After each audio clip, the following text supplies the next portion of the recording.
ngobrolnya tapi agak santai mengenai dunia pendidikan. Nah, selama kalian di rumah nanti, kita akan ngobrol-ngobrol nih dengan seorang tokoh. Nah, siapa dia? Ini mungkin kalian udah kenal ya.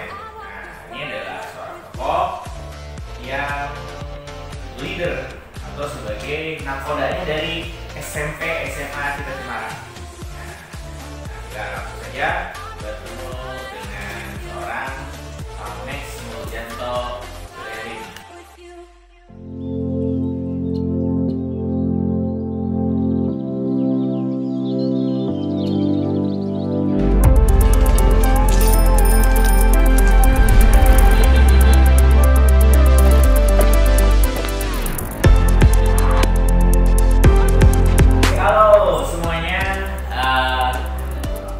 Kita akan ngobrol dengan seorang tokoh dalam acara Ngulik, ngobrol unik, lucu, dan asik. Tentunya bersama tokoh-tokoh ataupun yang masih dalam dunia pendidikan atau persekolahan. Nah, untuk mengisi liburan kalian di sekolah, kita tutup terus pantang ini YouTube channelnya SMP SMA Citra Cemara. Nah, sebelah saya sekarang sudah ada kepala sekolah SMP SMA Citra Cemara yang kalian sudah pasti mengenalnya. Ya, ini sebelah sudah ada Pak Max Muljanto Suryadi. Boleh mungkin Pak? Halo semuanya. Selamat siang semuanya ya. Iya, oke. Pak, Ya. sehat Pak? Apa kabar? Sangat sehat. Sangat sehat. Kenapa? Karena tiap hari ke sekolah. Tiap hari ke sekolah. Tiap hari ke sekolah. Iya. Naik tangga, turun tangga, kemudian mengelilingi sekolah, pasti harus sehat. Harus sehat ya. Tentunya kalian itu di rumah nih anak-anak nih, orang tua, anak-anak sekitar akademik ATC tentunya sudah kangen banget rasanya sama lingkungan sekolah, kegiatan-kegiatan di sekolah, kemudian juga interaksi sama teman-teman di sekolah. Nah, ini sebenarnya program Ngulik ini untuk mengobati rasa hidup kalian yang berarti kece. Ini saya Anto akan kemudian kita ngobrol. Kita ngobrol ya. Ngobrol tapi selain mungkin, seringan mungkin gitu dengan tokoh-tokoh yang inspiratif di dunia pendidikan ataupun dunia persekolahan. Nah, ini udah ketemu sama Pak Max nih, tapi sehat kan, alhamdulillah. Nah, kalian pasti nggak mengenal Pak Max ya? Pasti mengenal ya Pak Max, harus mengenal ya. Tapi mungkin ada satu sisi yang kalian nggak tahu dari seorang kepala sekolah Citra Cemara. Oke, kita langsung aja ngobrol sama Pak Max ya. Pak, sebenarnya ini Pak, dulu kan saya udah baca beberapa blog dari Bapak nih. Saya udah baca, wah ternyata itu ada hal yang Pak Max kayak gini nih, kayak gitu kan. Nah, Pak, kenapa sih Pak alasan terjun nih ke dunia pendidikan gitu? Terjun ke dunia pendidikan, itu berarti harus kilas balik dulu nih waktu SMP. Oh, SMP. Waktu SMP itu saya pernah menjadi ketua OSIS. Dari mana Pak? SMP Yosudarso. Yosudarso Bandung. Itu di posisinya di Jalan Muhammad Toha, ya, di depan pasar. Ya. Itu saya jadi ketua OSIS, mimpin beberapa anak di dalam pengurus. Ya. Pengen maju, OSIS itu pengen berkembang, gitu ya, cari cara supaya itu. Nah di situ bingung bagaimana leadership itu ditumbuhkan. Ternyata leadership di dunia sekolah itu asik ternyata ya. Memberikan pengetahuan, ngasih ide-ide gitu ya. Tiba-tiba muncul meskipun ide yang nyeleneh apa, pokoknya muncul aja dengan begitu. Muncul nanti dalam program OSIS ya. Nanti udah itu muncul lagi program OSIS itu gimana dikembangkannya di dalam kegiatan anak. Wah itu pokoknya dunia seperti itu. Itu dunia saya tuh saat itu. Mulailah berkembang terus SMA juga sama. Saya pasti SMA enggak. Oh, cuman SMA terlibat di OSIS. SMA udah. SMA di mana? SMA Negeri 11. Oh, yang di Pindad ya. Betul. Enggak di jalan Kembar. Jalan Kembar. Kebetulan dekat rumah. Ya, dekat rumah. OSIS, saya juga masih aktif di OSIS, mengembangkan diri di OSIS. Leadership saya tumbuh, tapi di yang bagian apa ya namanya itu ya. Jadi kalau di OSIS itu ada bagian wawasan ketua bidang, betul. Tapi lebih ke ketua bidang keilmuan gitu ya. Di situ saya masih ingat ya, pertama kali yang menumbuhkan KIR, kelompok ilmiah remaja. Kalau istilah sekarang itu Science Club. Di situ saya mulai menumbuhkan berkumpul dengan teman-teman yang bakatnya di sains, di ilmu sosial, ngumpul bareng waktu itu. Kalau ada kejuaraan, kita yang duluan. Pokoknya di OSIS yang bagian-bagian itu.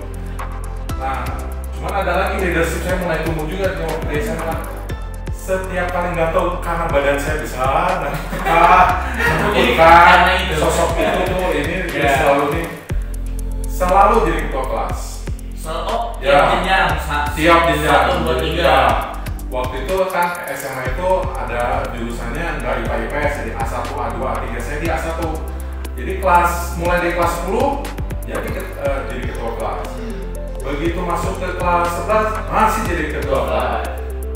Masuk ke kelas 12 udah jangan sungkan-sungkan, pilih aja tuh Max. Sesuai dengan nama saya mungkin Max besar. Sosok seperti itu ya, yang kadang-kadang juga itu mungkin sosok yang mungkin karena yang paling kelihatan, yang besar, paling vokal. Tapi Pak nih, saya pengen nanya, Bapak ketua OSIS nih, SMP, SMA juga tidak anggota OSIS gitu kan.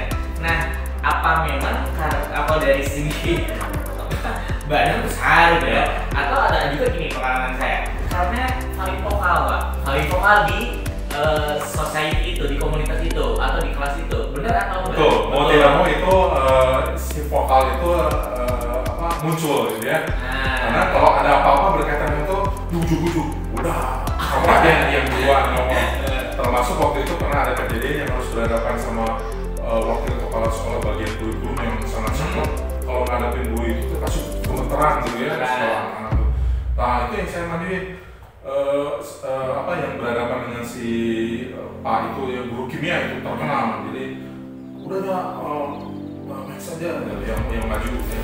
Terus ada satu lagi kejadian ini, ada guru yang pundung, jadi ketika anak-anak disuruh belajar malah ngobrol apa, dia keluar kelas, saya nggak mau ngajar lagi, pokoknya nggak mau berhadapan dengan kelas itu. Siapa yang maju? Saya disuruh, udah Max aja yang maju. Akhirnya saya maju kan. Dengan cara saya menegosiasi, membawa ini kesan dan pesan dari teman-teman. Ayo Bu, pokoknya Ibu ini seorang ibu kebetulan yang udah senior. Akhirnya si ibu jatuh ketipan untuk mau mengajar di kelas saya gitu. Ya pengalaman seperti itu ya memang mempengaruhi dan dipengaruhi, memberikan ide itu munculnya di dunia pendidikan. Nah, udah itu setelah SMA saya pikir-pikir. Satu lagi dulu. SMP nih artinya kan secara organisasi nih di luar akademik gitu. Pengen tahu juga nih kan seorang Pak Max secara akademis gitu kan. S2 kelas 1, 2, 3 SMP, SMA 1, 2, 3 SMA, Pak saya nanya ke Bapak dulu juara ranking terus atau enggak, gimana sih? Belakang ada Pak. Kelas waktu di SMP Yosudarso kelas 1, 2, 3 selalu 2 besar. Pernah ranking 1, udah itu sama teman saya, sekarang teman saya jadi dokter sih. Dia ranking 2. Berikutnya di semester 1 dia ranking 2, saya ranking 1. Sampai akhirnya di kelas kelas 3 SMP janjian kamu ranking 1 ya kamu ya, saya ranking 2. Di semester yang terakhirnya kompetisi lagi. Itu di SMP. SMA apa? Nah SMA kompetisinya mulai di jurusan A1 ya. Nah, sudah bukan 2 besar lagi, sekarang 3 besar. 3 besar. Sampai akhirnya, tapi pengalaman yang paling luar biasa bagi saya kan itu 3 besar itu ada jatah PMDK. waktu itu karena 3 besar itu akhirnya dapat tiket PMDK. Sama satu lagi, tanya nanti ke angkatan atau punya orang tua yang di SMA Negeri 11 tahun 88 angkatan, siapa peraih NEM tertinggi di NEM tertinggi itu nilai satu sekolah untuk jurusan A1 itu. Bapak dulu MIPA? Ya, saya MIPA. Kemudian terpilihlah saya. Juara 1 NEM tertinggi di SMA Negeri 11. Tahun 1988. Tahun 1988 luar biasa. Ternyata kepala sekolah kita akademiknya jago, ya anak-anak. Kemudian apa? Secara organisasi juga paling vokal, gitu kan? Makanya nggak salah nih kita dipimpin seorang leader di SMP SMA Negeri Semarang. Oke Pak, tadi SMA nih, lanjut nih, lanjut ke universitas atau kampus nih. Saya udah banyak belum Pak. Nah ini yang nggak tahu nih, pasti menariknya. Saya tanya dia Pak ya. Seorang Pak saya ternyata basicnya itu ada filsafatnya, ternyata ada filsafatnya.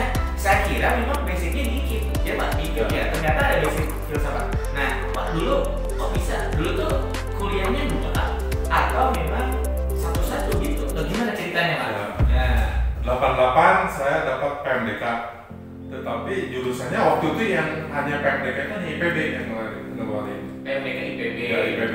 Tadinya mau ngambil di IPB.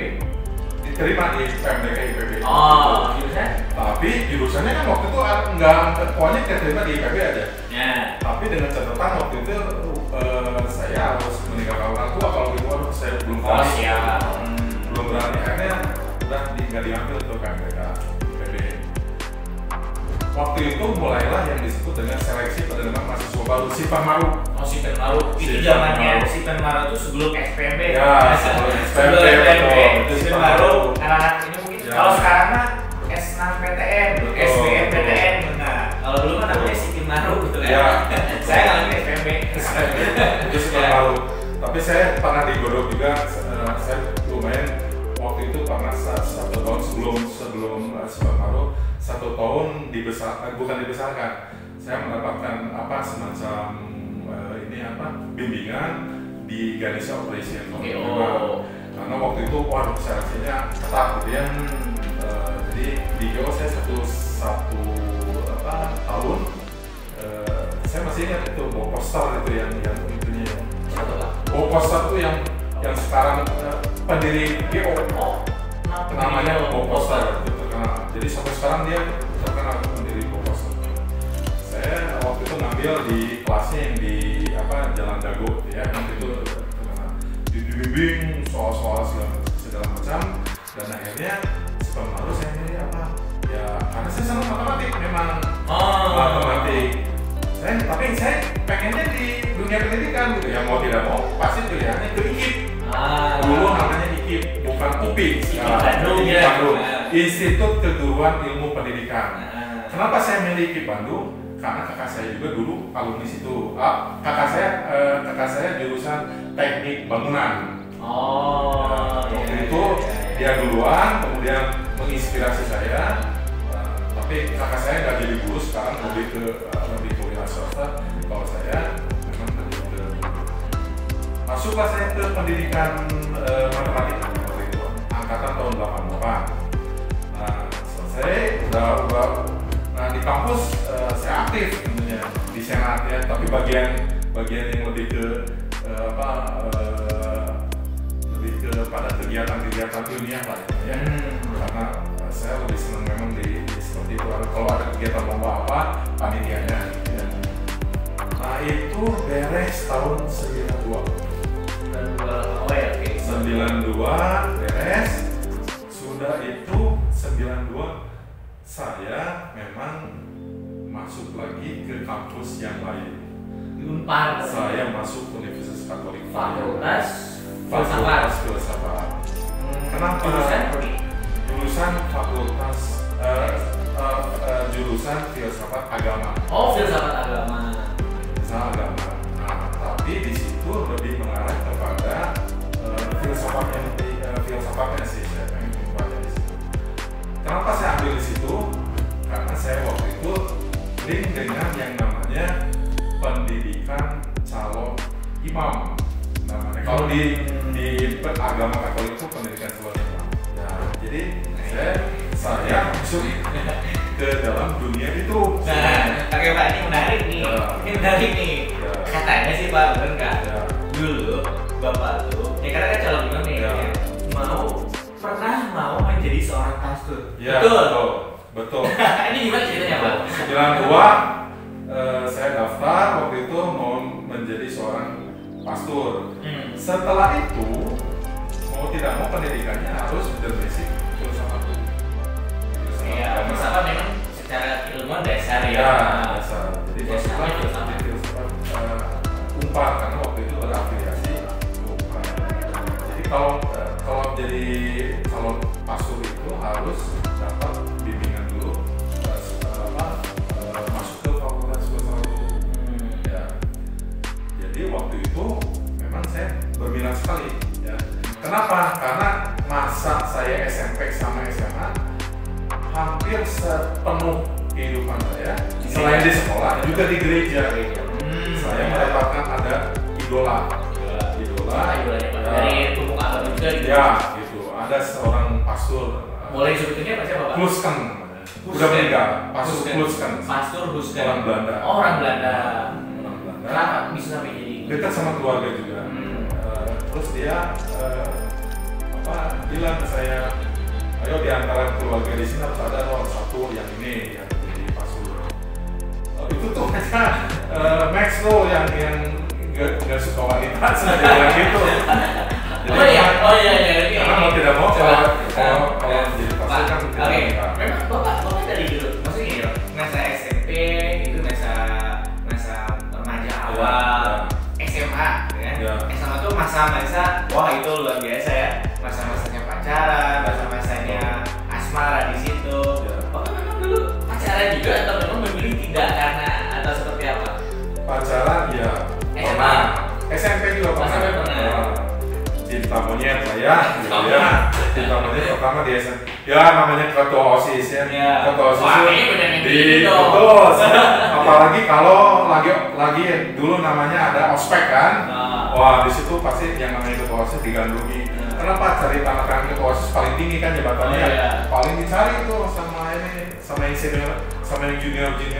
Nah salah satu junior itu saya salah satunya ya. Sampai sekarang. Oh yang ini sih bukan? Bukan. Oh bukan. Nah setelah itu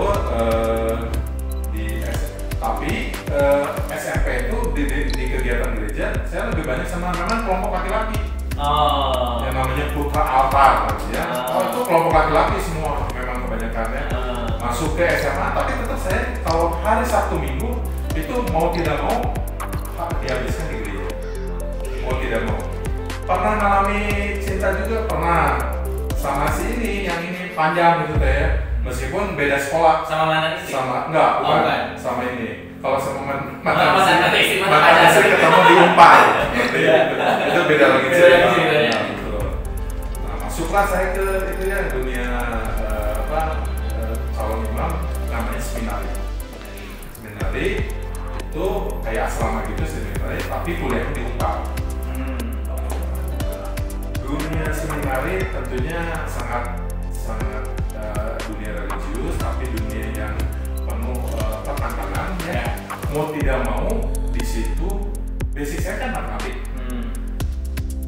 Tapi cara berpikir matematik itu rupanya berguna juga ketika kita berbicara soal keilmuan.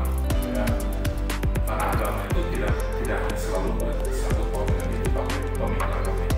Saya sambil waktu di filsafat saya mengambil skripsi aja judulnya lain daripada yang lain. Kalau orang lain berkaitan sama judulnya pandangan epistemologi terhadap matematik.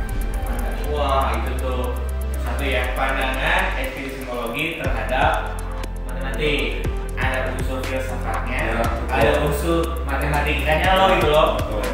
Jadi Bapak melihat sudut pandang matematiknya dari segi filsafat. Betul.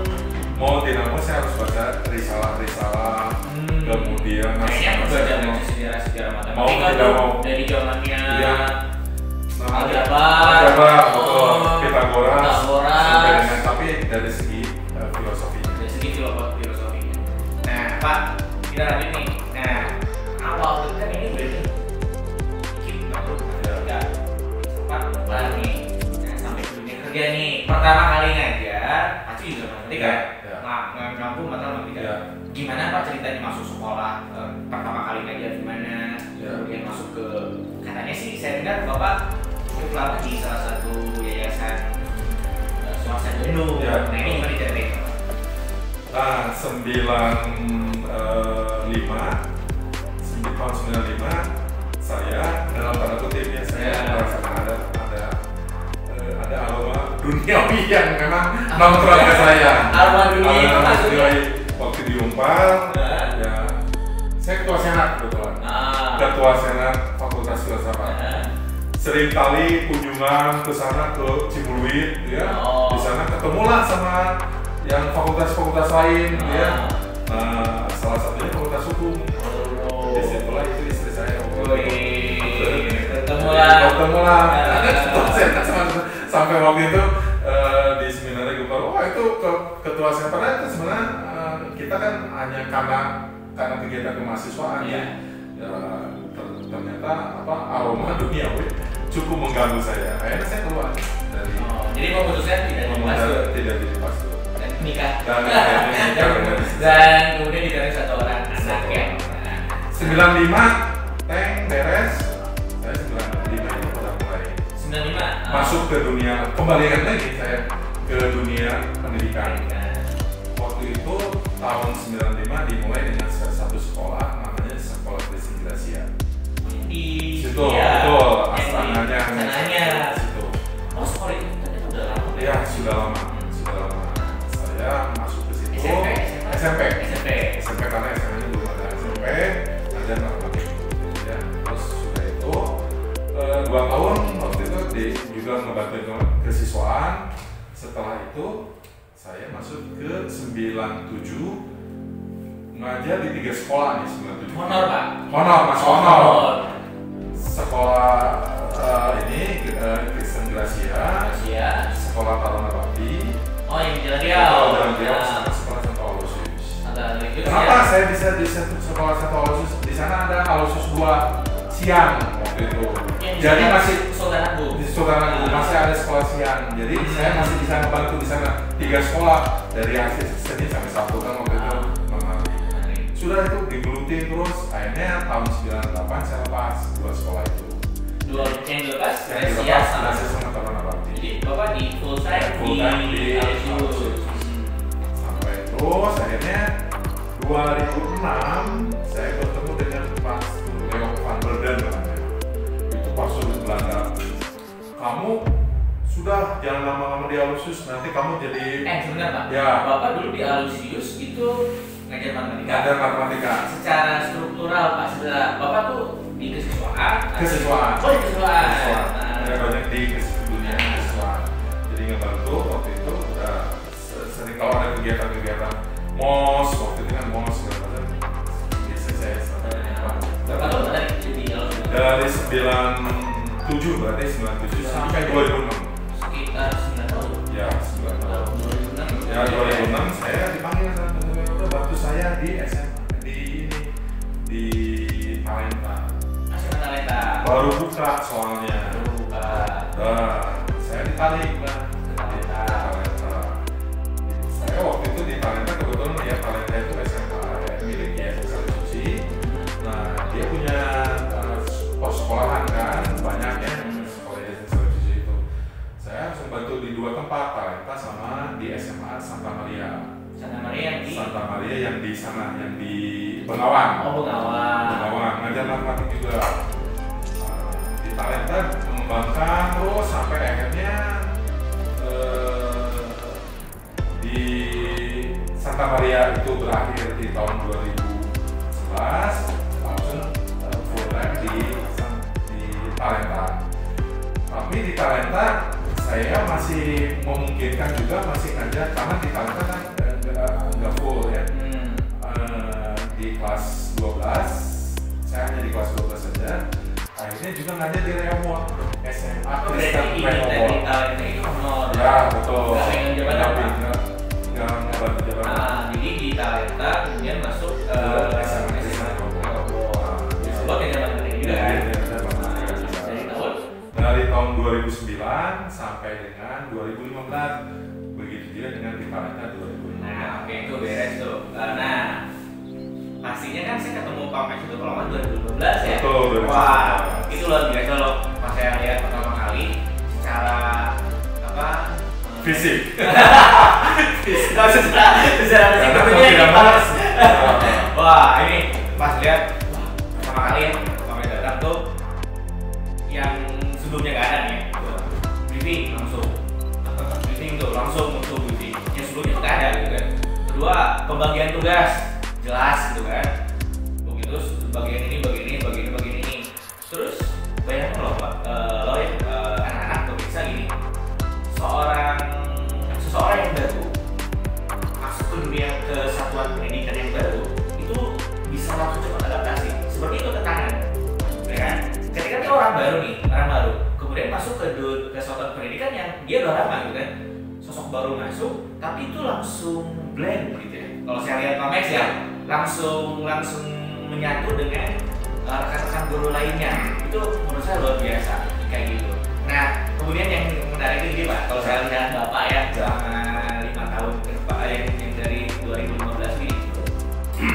Dan saya tuh baru sadar gini, setiap Bapak pidato, coba deh berarti, setiap Bapak pidato itu bahasa kemudian yang disampaikan itu tuh lain dari lain, artinya apa? Penuh makna. Kalau saya lihat cara Bapak pidato, pas kemarin saya lihat, pas saya di blog, pantesan ngomong pidatonya kayak gini, ternyata punya basic filsafat juga gitu kan.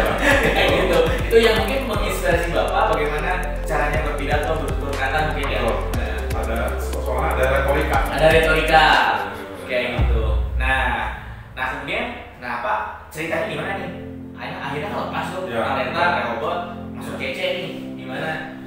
Masuk CC karena bukan karena siapa-siapa, bukan karena ada apa, tapi karena ada lowongan.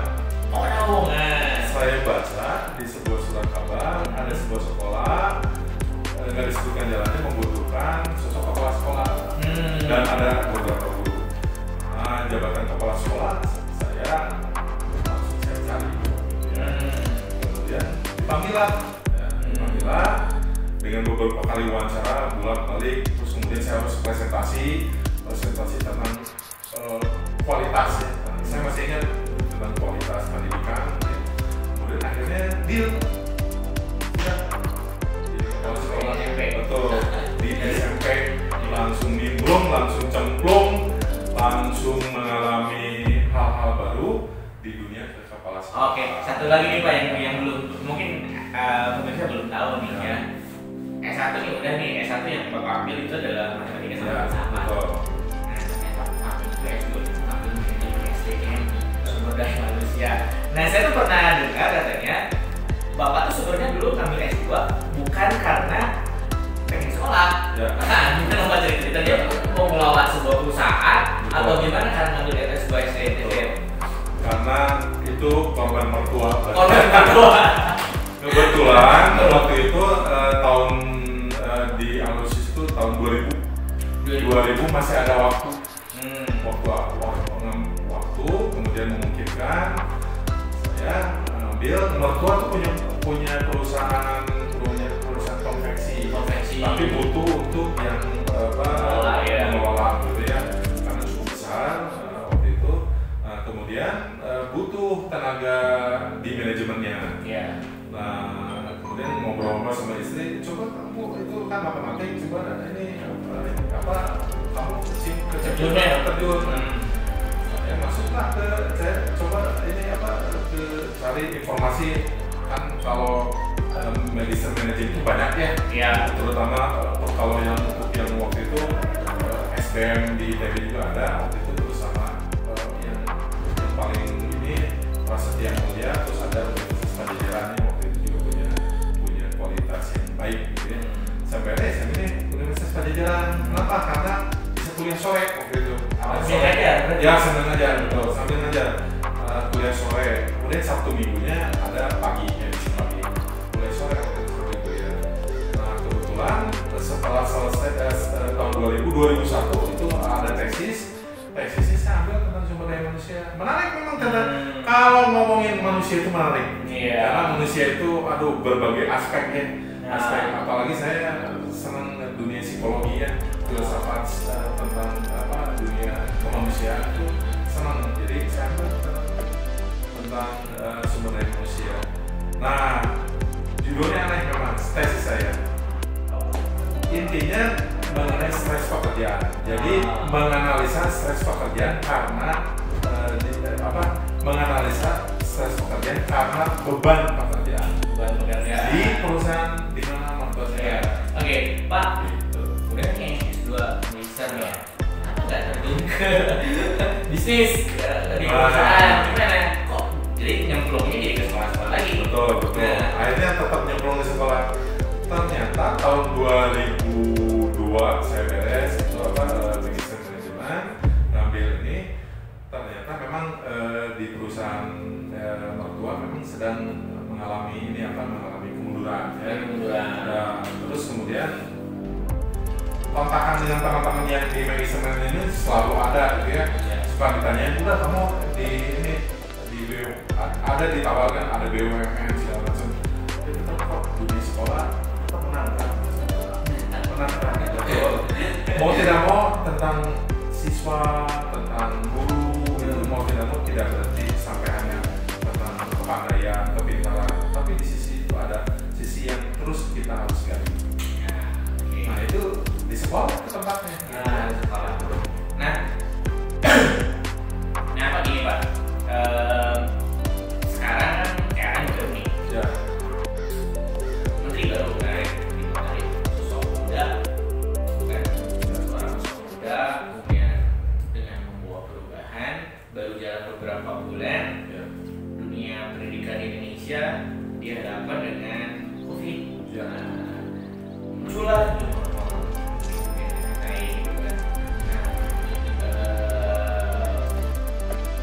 salah satu program dari Kemdikbud, dari Mendikbud juga ya, Merdeka Belajar gitu kan.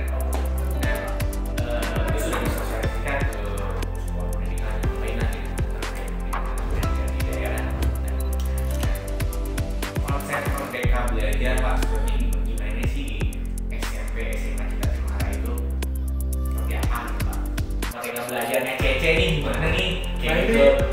Ini bukan kebetulan ya. Jadi Mas Menteri Nadiem Makarim memunculkan Merdeka Belajar. Pas ada kejadian COVID ya. Itu bukan karena hadirnya bencana kemudian ini pas gitu ya posisinya. Tapi justru si Merdeka Belajar itu ruang dan waktu ini si Merdeka Belajar pas masuk di yang disebut dengan PJJ. Mau tidak mau kata merdeka itu mengarah kepada bagaimana guru berkreasi, anak mendapatkan kata merdeka itu bagi kehidupannya sesuatu yang lepas bebas, tidak berbeban, tetapi dia bisa ikutan berkreasi, menciptakan sesuatu yang baru, menumbuhkan semangat baru. Itu merdeka dunia. Gak ada batasnya ya. Gak ada batasnya. Ya. Karena mau tidak mau yang namanya kreasi jangan diberi batas. Kreasi itu muncul dengan sendirinya, masih baru, masih mentah, lalu dikembangkan. Siapa yang mengembangkan? Mau tidak mau insan pendidikan, guru dan siswa. Oke Pak, ini Pak, hal menarik nih ya. Tadi Bapak bilang secara garis besar adalah kreativitas, critical thinking. Ya, itu di Merdeka Belajar. Kayak gini. Bapak ngalamin di persekolahan, dulu ngalamin sekolah SMP SMA, dulu sempat juga ngalamin mengajar di beberapa sekolah juga, bahkan dari SMP dari sekolah negeri gitu kan. Artinya sangat berbeda ya. SMP Katolik dan SMA negeri. Nah, Pak, sebenarnya kalau kita lihat di sini gitu kan, ciri khas Merdeka Belajar Citra Cemara deh Pak. Mau gimana sih Pak Merdeka Belajarnya Citra Cemara ini? Ya. Jadi kalau di SMP maupun SMA Citra Cemara, ya, yang pertama merdekanya itu di konten yang disampaikan. Jadi misalnya sudah ada nih materinya. Nah, materi yang sudah diambil ini ambil lagi sampai konten yang bisa dikreasikan. Setelah diberikan, disampaikan kan, nah nanti dicerna tuh si konten yang dikreasikan itu dicerna oleh anak ya, oleh peserta didik ya. Nah, setelah dicerna dikeluarkan si kreasi ini, ada kreasi baru ternyata. Jadi saling menelurkan. Kita menelurkan, anak menelurkan. Betul. Menelurkan dan menelurkan. Iya. Nah itu tuh merdeka di situ. Coba batasannya apa? Yang membatasi apa? Sekat-sekat apa yang membatasi? Saya kira kalau itu sekatnya hanya berkaitan sama posisi. Ya, saya guru, kamu peserta didik itu aja. Tapi kreasi harus terus ditumbuhkan sama gitu ya. Iya. Jadi jangan hanya, saya berharap bahwa di SMP SMA CC itu anak tuh diberi ruang dan waktu untuk kreasinya itu. Oke. Pak, kalau itu kan ciri khas dari mereka belajar. Sekolah Citra Cemara, Trilingual School, Anda ini gitu kan. Tentunya nggak akan berubah core-nya Mandarin tentunya dengan mereka belajar. Nah, bagaimana sih Pak mengkolaborasikan Merdeka Belajarnya dari pemerintah pusat kan, gitu kan, dengan trademark sekolah Citra Cemara nih, ciri khas sekolah Citra Cemara dengan Mandarinnya, gitu. Ini mereka belajar nih, tapi tidak gimana caranya nih mereka belajar Mandarin, gitu kan? Nah, gimana ya Pak mengenainya? Nah, karena SMP SMA Citra Cemara itu punya trademarknya itu 3 bahasa. Nah, mau tidak mau penguasaan bahasa itu keterampilan berbahasa. Jadi mulai dari penguasaan berbahasa, keterampilan berbahasa, sampai bahasa itu nanti diucapkan dalam bentuk jadi lisan, dalam bentuk tulisan. Itu kan mau tidak mau penguasaan itu perlu ada kreasi dari guru-gurunya. Nah, kalau sudah tumbuh berbahasa Indonesia yang baik, terakhir berbahasa Mandarin di level-level tertentu, mulai dari berbicara, menulis, menyimak, mau tidak mau itu juga nanti berbahasa Inggris juga jangan dilupakan, bahasa Inggris juga punya level-level tertentu. Saya selalu berharap begini, dengan menguasai 3 bahasa itu nyambungnya nanti ke menerjemahkan mata pelajaran yang lain. Lebih mudah saya kira. Menerjemahkan pelajaran yang lain maksudnya. Misalnya gini, kita kadang-kadang gini, anak-anak tuh kalau ini kelebihan kita bisa digambarkan lewat kan dunia literasi ya. Iya. Literasi itu mau tidak mau berkaitan dengan struktur. Nah, ini bahasanya memang berat-berat. Struktur ya, yang namanya struktur itu kan ada jenjang, kemudian ada bagaimana anak itu bisa menerjemahkan matematik, bisa bahasa logis ke dalam bahasa yang mudah dicerna, menyederhanakannya gitu ya. Itu mau tidak mau keterampilan dari bahasa yang disampaikan. Seringkali banyak hal yang berkaitan dengan bahasa itu sebenarnya apa sih kegunaan bahasa? Sebenarnya dengan sendirinya nanti kita mah nggak kita suka lupa gitu ya bahwa nanti itu begitu berharganya ya. Bahwa menguasai 3 bahasa itu akan menerjemahkan ilmu pengetahuan yang kita bisa gali dengan mudah, dengan sederhana, dengan bahasa kita. Tapi kita mesti mau tidak mau itu merdeka dalam penguasaan bahasa itu. Nah itu sebuah cita-cita itu maunya seperti itu, gitu ya. Menarik memang nanti coba aja cek nanti lulusan SMA Citra Cemara. Kenapa bisa kuliah matematik tapi di China misalnya? Karena mau tidak mau dia udah bahasa Mandarinnya udah punya level tersendiri, gitu ya. Dia bisa kuliah di di sekolah di Unpar misalnya, tenang aja, bahasa Inggrisnya oke. Ya, dengan ada ukuran TOEFL tertentu gitu ya, karena dia udah terbiasa dengan bahasa Inggris yang interaktif yang selalu dipakai. Ini berarti Bapak juga punya pemahaman bahwa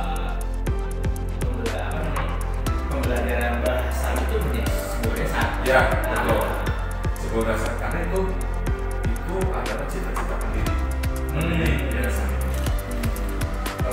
Bahwa keterampilan berbahasa yang trilingual itu bahasa Indonesia, bahasa Inggris, bahasa Mandarin itu mau tidak mau nanti mengarahkan ke semua mata pelajaran yang nanti akan dikuasai oleh para seperti ini. Sebenarnya kalau saya ITB sebenarnya penghapusan UN kita bicara UN ujian nasional sebenarnya wacana itu dari lama ya kalau nggak salah. Udah dari beberapa tahun yang lalu, zamannya Mendikbud sebelumnya juga sebenarnya ada masih perdebatan gitu kan, ini mau dihapuskan atau enggak dan lain-lain gitu kan.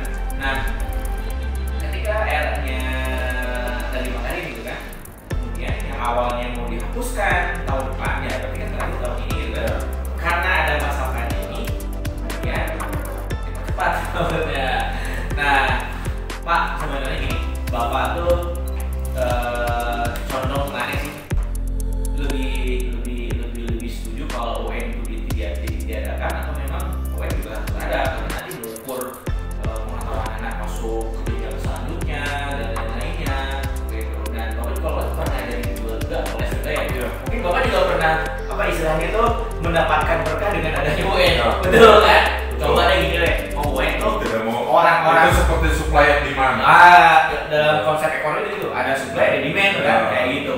Nah ketika ada UN gitu kan, kalau saya melihat gitu ya, ketika ada UN, wah itu dari awal tahun ya, pimpinan itu saling berlomba. Bahkan gue yang private bimbel private juga sama-sama ini ya, yang datang ke rumah dan lain juga sama-sama nyari siswa pinternya kayak gitu. Itu sih positifnya. Tapi negatifnya juga banyak. Kita lihat dengan siswa, saya sih gini Pak, sebuah ketuntasan belajar siswa selama 3 tahun ibaratnya ya hanya ditentukan dalam sebuah kertas atau dalam sebuah ujian formal di akhir tahun di akhir kelas mereka di kelas akhir gitu ya. Itu hanya ditentukan oleh ujian semata. Nah kayaknya menurut saya cenderung yang setuju ditiadakan, karena memang kalau kita lihat ukur anak selama 3 tahun itu hanya diukur di akhir doang, dan hanya dalam sebuah knowledge, hanya dalam sebuah pemahaman mereka gitu kan, scoring dan lain-lain. Saya rasa nggak fair gitu kan. Nah dampak dari situ juga banyak juga anak-anak siswa yang stres, ada yang meninggal juga gitu kan, banyak yang meninggal waktu itu Pak ya kan. Nah ini menurut Bapak gimana? Tanggapan Bapak sebagai kepala sekolah memimpin SMP SMA Citra ini udah sejalan ini dengan SMP SMA Citra ya gimana? Kalau ngomongin UN berarti itu ngomongin euforia ya. Jadi euforia betul gembira ya, waktu UN dibatalkan kemudian UN akan dihapus itu waduh luar biasa disambutnya oleh beberapa kalangan gitu ya. Tapi untuk beberapa kalangan tertentu memang mau tidak mau itu ditangisi ya, karena kalau bicara soal standar pendidikan tentunya harus berstandar, harus ada standar ya. Siswa naik dari SD ke SMP harus ada standar, SMP ke SMA juga harus ada standar. Nah cuman kalau undang-undang peraturan Menteri Pendidikan itu sudah bagus mengaturnya sebenarnya. Ujian sekolah berarti yang membuat soal, kemudian yang tahu tentang peserta didik perkembangan hasil belajarnya itu sekolah sendiri 3 tahun standarnya berarti ukuran sekolah itu itu menentukan kelulusan dari sekolah itu. Nah sekarang tapi harus punya standar secara nasional, tentunya negara yang memegang pemerintah. tetapi jangan dijadikan sebagai Patokan. patokan kelulusan. Sebenarnya sudah bagus arahnya sebagai pemetaan, pemetaan pendidikan. Tapi kekurangannya satu, UN seringkali dikelolanya kurang baik. Ini masalah kurang baik ya Pak. Muncullah joki Pak. betul. Muncullah joki. Iya. Kemudian ini saya ngomong gini bukan jadi sesuai KS yang udah jadi sebuah konsep publik gitu kan. Bahkan kemudian si satu sekolahnya itu sampai gimana caranya ngelulusin siswanya. Itu kan sesuatu hal yang ironi harusnya dijadikan ya. Di satu sisi seorang pendidik itu harus juga mendidik, meningkatkan kualitas pembelajaran siswa dan lain-lain. Satu sisi juga dia bermain. Ya. Gitu. Gimana Pak? Nah, Yang pertama pengelolaannya, pengelolaan, terus biayanya besar. ya. Mau itu berbiaya berbudgeting anggaran besar ya. Kemudian kekurangan yang ketiga berkaitan sama yaitu ada supply and demand karena berkaitan sama standar itu dikaitkan sama kuantitatifnya. Misalnya begini, kan yang namanya standar itu makin lama makin meningkat. Ya. Ya, tetapi tidak dihubungkan sama pemerataan untuk raihan nilai itu. Bayangkan di Papua masa harus sama 4,5. Ya. Misalnya kalau itu yang terendah, tentunya tidak semua menjadi standar. Nah, jadi kelemahannya si nilai kuantitatif itu seringkali dijadikan patokan sebagai kualitas pendidikan. Padahal sudah itu sebagai kajian saja. Oh, berarti kekurangan itu harus dilihat oleh sekolah itu sebagai kekurangan. Kenapa standar saya kok segini? Nah, di Indonesia juga persekolahan itu tidak ada standarnya. Kalau di Singapura kan ada sekolah A itu berarti sekolah yang punya standar seperti ini. Sekolah B ini. Sekolah kacangan juga ada di Singapura yang sekolah yang ini itu C berarti ya. Pilihannya ya diserahkan. Mau sekolah yang dia bersekolah di sekolah yang istilahnya bajret gitu ya, silakan ke cek gitu ya. Kalau pengen yang bagus, unggulan ya A gitu ya. Nah seperti itu.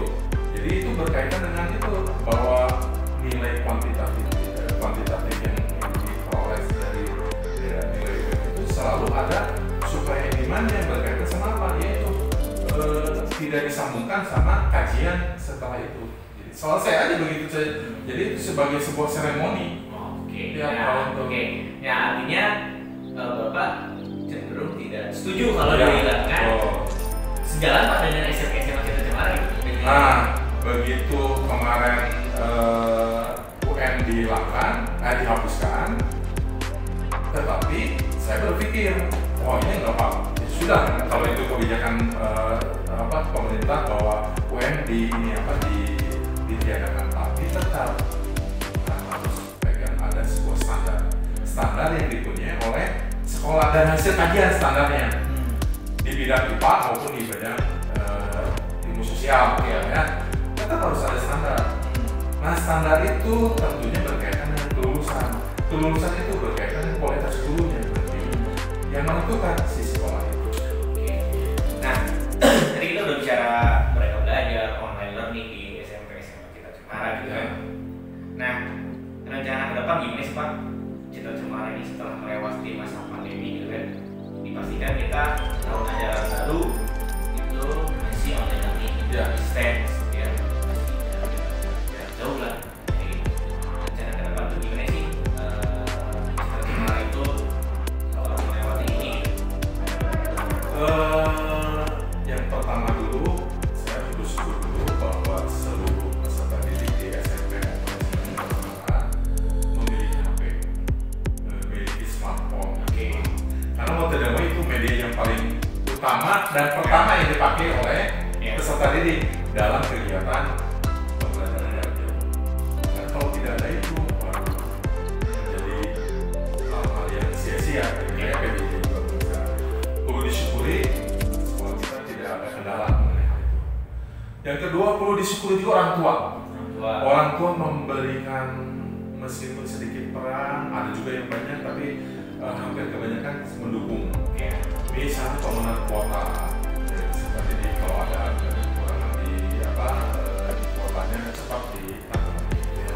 Keluhan-keluhan itu tidak ada sama sekali. Jadi orang tua mendukung meskipun kegiatan pembelajaran jarak jauh untuk tingkat SMP dan SMA orang tua tidak terlalu dominan karena kemandirian lebih kuat di SMA terutama lagi ya.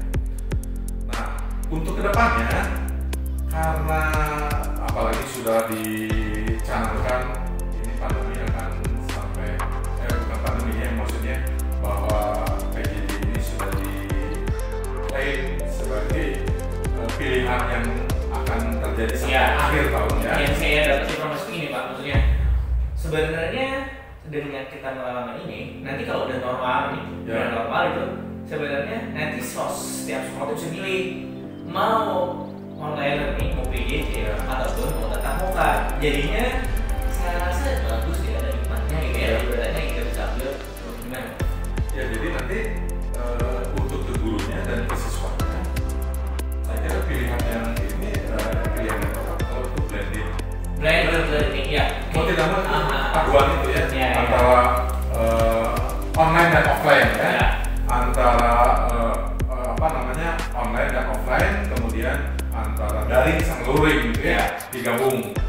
Tapi tetap harus ada porsi yang pas karena ini PJJ ya. Harus saya kira kalau dibandingkan 80-20, 80-nya ini daring, 20-nya luring. Kenapa harus ada luringnya, harus ada ini offline-nya?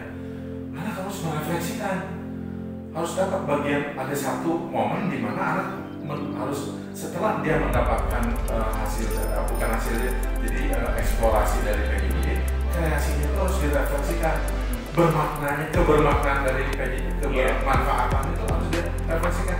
Itu lewat kegiatan offline. Jadi anak diberi kesempatan seperti itu. Nah, paduan ini akan menjadi sebuah PJJ yang bermakna, yang memang diharapkan itu searah dengan panduan petunjuk dari Kementerian Pendidikan dan Kebudayaan. Mau tidak mau gurunya harus berkreasi. Dan rasanya si guru juga harus melek teknologi. Benar, melek teknologi. Tetapi jangan menjadi kecemasan kalau belum melek teknologi. Jangan menjadi kekhawatiran dan berujung kepada ketakutan, itu tidak boleh. Yang belum melek teknologi, terbantu pelatihan mandiri bisa, pelatihan bersama bisa, saling sharing pengetahuan. Ya, oke. Nah, sebenarnya kalau saya tangkap betul sih tadi ya, sebenarnya yang namanya teknologi itu sebenarnya mengantarkan. Ya. Ini loh, kalau teknologi itu adalah tadi Pak bilang bahwa jangan sampai jadi ketakutan. Betul, karena yang namanya teknologi itu justru memudahkan connecting people, kan ibaratnya untuk mau ikut tempatnya di mana, kita tetap terkoneksi gitu kan. Nah, itu tadi rencana SMP SMA, jadi mungkin ke depannya pemerintah akan nanti akan ada istilahnya blended learning gitu kan, bahwa nanti hikmah di balik pandemi ini, jadi si sekolah itu bisa jadi punya opsi mau online learning dengan sistem tadi ataupun dengan learning di sekolah. Belajar di sekolah seperti KBM tetap biasa. Oke Pak, kita masuk ke segmen selanjutnya. Segmen selanjutnya ini istilahnya rapid quiz Pak. Oke.